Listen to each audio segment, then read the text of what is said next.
Soal nomor 1, hasil analisis senyawa berupa gas menunjukkan kandungan persen massa 33,0% Si dan 67,0% F pada temperatur 35 derajat Celcius. Sebanyak 0,210 liter senyawa tersebut memberikan 1,70 atm.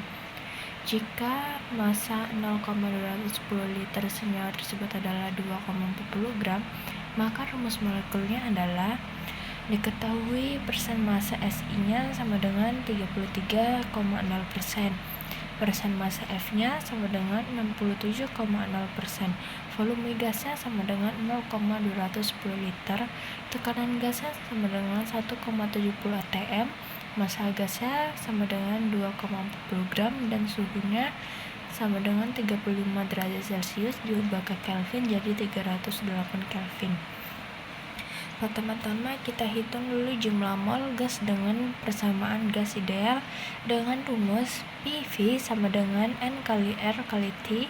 Menjadi rumusnya N sama dengan PV, P kali V sama dengan R kali T. N sama dengan 1,70 dikali 0,210 dibagi 0,082 dikali 308 sama dengan 0,014 mol.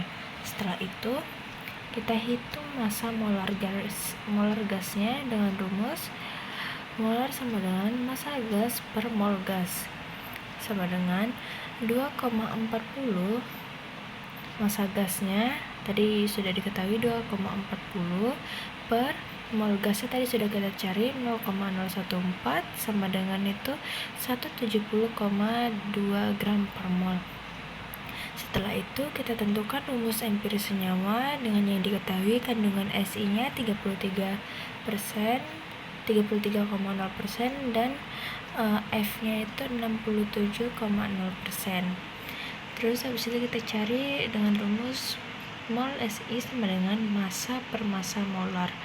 Massa Si tadi itu 33 per massa molarnya itu 28 sama dengan 1,18.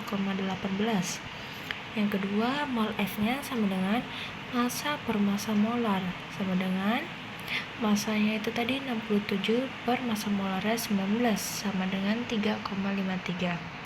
Setelah itu rumus empirisnya itu kita bandingkan 1,18 per 1,18 banding 3,53 per 1,18 hasilnya 1 banding 3.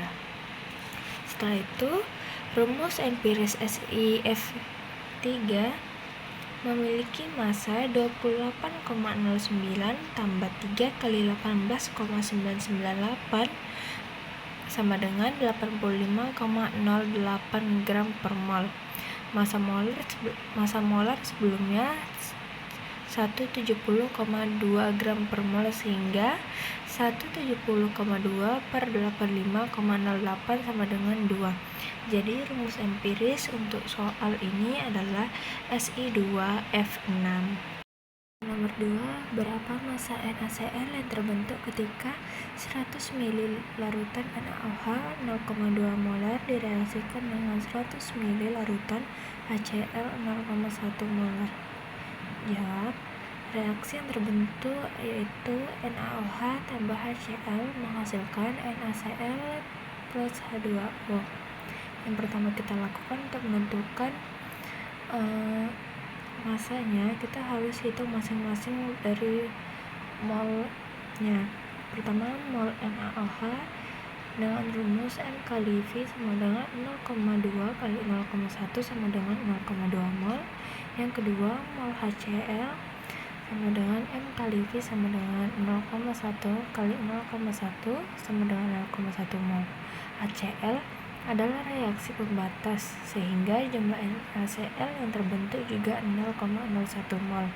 Jadi massa NaCl sama dengan mol dikali Mr. Molnya tadi 0,01 dikali 58,5 hasilnya 0,585 gram. Yang ketiga, sebanyak 10 gram parafin Suatu zat larut yang tak mudah menguap dilarutkan dalam 50 gram benzena C6H5 pada suhu 53 derajat Celcius. Tekanan uap murni benzena adalah 300 torr.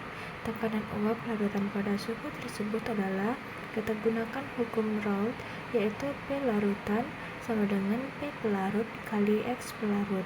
Pertama-tama kita hitung mol masing-masing.